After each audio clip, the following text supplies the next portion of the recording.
This was an action-packed chapter, and we got to see everybody working together in unison. Unfortunately, though, Oars is pretty much stopping them at every turn.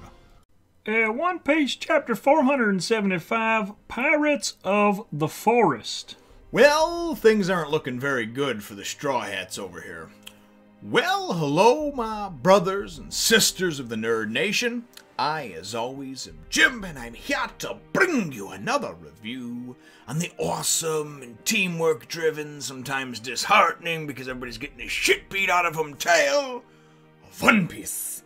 Now, of course, following the events of the last chapter, we saw that everybody was coming together. Brook appeared at the end with a bunch of salt, and everybody's going to try to work together to take down Oars, with, of course, Moria inside of his stomach. Luffy is lost somewhere, and Nami has not been seen in a couple of chapters, so that's where we left off with things.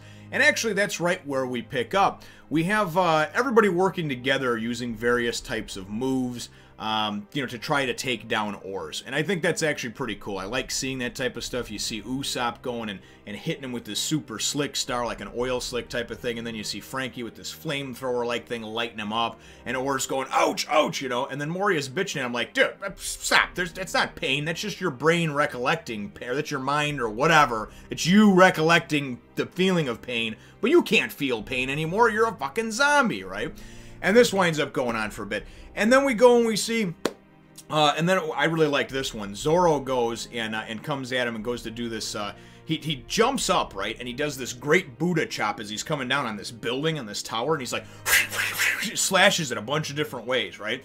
And then Sanji goes and comes at him and he's like, Jenga Temple, or Django Tower, whatever the fuck he does. Sanji starts kicking the pieces off of them, of a building, right, a tower, at Oars, and just firing these things at him. Well, Oars ain't having that, though, so he winds up actually going and dodging a few of them. He's sneaky fast, winds up dodging a few of them, goes and starts tapping some of them back over there, right? And I'm thinking, oh, fuck, man, he's knocking them back at him. Anything the Straw Hats wind up doing, it really just winds up getting rebuffed, and pretty much it can be disheartening at times, because it's like, man, nothing is working on this thing, right? So anyway, so then we go and we get, we get Frankie over there, right? Frankie, he's gonna get hulked up, man. He's gonna get hulked. And the teamwork, though, is great. That's what I like seeing, is I like seeing all the characters. I know some people comment, well, these guys work together, and those guys. I'm not talking about the 2 and 3 and even 4 pairings. I'm talking about this is almost the entire team working together in conjunction and doing different types of things. Like Chopper used his strength to go and throw Zoro up in the air so he could come down on that building and do the Buddha chop. And Sanji, who reluctantly works with Zoro sometimes, right? But mostly they just make fun of each other, winds up going and taking these things out like he got served up, man, and he's just hitting the pitches, right? He's just at the batting cages, kicking these things. So it was nice to see all those people working together, obviously Frankie and Usopp. And then Usopp winds up going and firing Frankie straight at him. He's firing me straight at his stomach. I'm going to take out Moria with this mortar that I got. This thing can put holes in Neptunians, man, oh wait, I'm sorry, what do we call them? Sea Kings? Sea Kings, that's what it is, yeah. The translation is wrong or whatever, but anyway. So he winds up going and firing at him and whatnot, getting shot at him or whatever, goes to use this cannon, this mortar or whatever, and Oars is so fast, he's just like, he just ducks, he just moves to the side, right? And then just goes and boom, just smashes Frankie, and I'm like, oh man.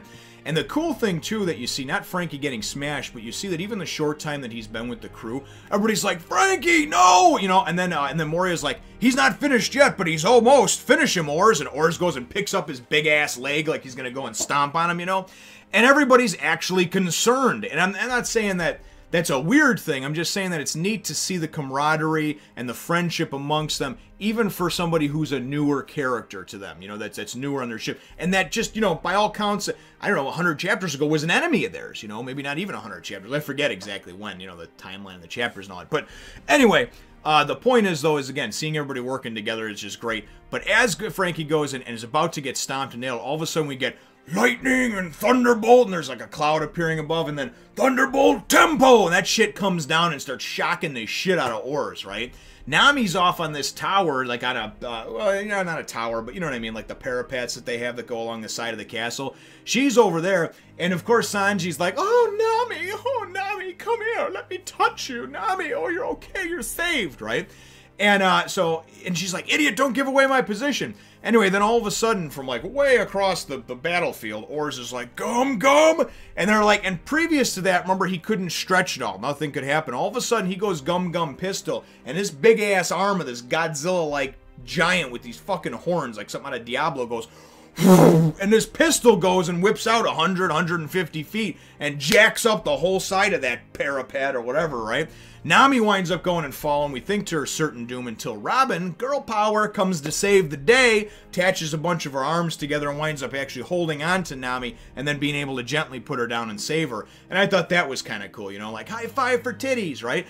And, you know, they wind up helping each other out. So, you know, girls got to stick together. They don't just share, you know, feminine products and things like that and, you know, and compare bra sizes and whatnot. But, you know, and have kinky pillow fights. So that's actually mostly in the men's fantasy, you know, in their minds, in our minds, I should say. So I gotta lump myself right in with the perverts. It's okay. But anyway, so that winds up happening. And again, it's very, very, yeah, man, I should just say, I guess just negatively disheartening because everything that they're throwing at him, nothing is having any effect. At the beginning, too, I'd like to mention, and I forgot about this, at the beginning of the chapter, Brook shows up, and obviously that's what happened at the end of the last chapter, and they're like, oh, Brook, you're here, and this and that. And his bones were, like, shattered, I guess, completely, you know, with all that shit that happened in the tower, and Ryuma, and Oars when he was attacking. And he goes, well, I was severely injured, but I was able to drag myself to the kitchen and drink some milk, you know. And it was so funny. He's like, you know, calcium builds strong bones. And anybody who ever, like, you know, watched commercials and shit when they're a kid, it's always, you know, milk, calcium, milk does a body good, builds strong bones, blah, blah, blah, right? That's the poster for it, you know, for milk, you know, and the stupid-ass milk mustache that celebrities have or whatever that looks like they just sucked off a dude. But anyway, that's besides the point, too. So, you ate the milk, or drank the milk, or whatever, ate the milk. He drank the milk, and Usopp's like, milk don't act that quick, you know what I mean? But apparently, I don't know if it was just kind of a goofy little spoof that he threw in there, or maybe because Brook is kind of like undead to begin with. You know, the milk is more fast-acting for him, helped heal up his bones. Enough so to where he hasn't really been effective at all in the fight, but he was able to bring this salt, you know, which they're going to have to use every last bit of to go and take out Oars, right? So, anyway, like I said, all the other events that happened, and I tried to cover a lot of them, at least a lot of the high points that stuck with me, but ultimately, no, nothing is affecting Oars. Nothing is able to take him out, and for whatever reason or another, and they think that it's Moria, something with his power, has been able to make Oars now stretch. Luffy's the only rubber man, right? But now Oars is able to stretch. You know, he does this, you know, does the gum whip afterwards, after the pistol that takes out Nami almost. Anyway, the end of the chapter, though, I thought was kind of cool. Luffy's still off in the forest, lost, you know, whatever. And the usual dazed and confused fucking Luffy. If he's not running off ahead, getting into some shit, then he's, you know, wandering off, not knowing what the hell he's doing. So that's Luffy for you. It's just Luffy. Anyway, so he winds up running into some people, and he's like, oh, I gotta get going, I'm in a hurry. And they're like, we know you're in a hurry. And I'm figuring these are some zombies trying to slow him down, some inhabitants of the island. We wind up finding out that it's actually the Risky Brothers, right? And the Risky Brothers were part of Lola the Proposer's crew. So that big pig thing or whatever, obviously that's just a vessel, it's just a body, but the actual, like, shadow or the soul that's in there is actually this Lola the Proposer, who apparently is probably some pirate chick that goes and proposes or hits on guys. Maybe she's butt ugly. I don't know. Maybe she's got crabs. Who knows? Anyways, they're like, but we know Moria's secret, we know his power, we can help you, we can give you the power to defeat him, right? So, whether they're tricking him or not, at least it's a little glimmer of hope that we wind up getting at the end of the chapter, which I thought was kind of cool. So, and that's ultimately where the chapter ends. So, my chapter question for you, though, brothers and sisters, is, and this is kind of a, well, I shouldn't say it's, what is your favorite warlord out of the ones that we know of so far? They have mentioned Jinbei before, way back before Arlong. So there's Jinbei, who I haven't seen yet, and there, of course, is now Blackbeard, and there, of course, is Moria, Kuma, and Doflamingo. So those are the 5 that I know about, and I don't know who the other 2 are, and would probably not like to know until they wind up getting revealed. So, out of those 5, who is your favorite, your #1 favorite warlord? Leave your answer to that question in the comments down below. Feel free to hit the thumbs up, the like button if you should think that I deserve it, and subscribe if you have not done so already. We will look forward to catching you in the next one, Nation.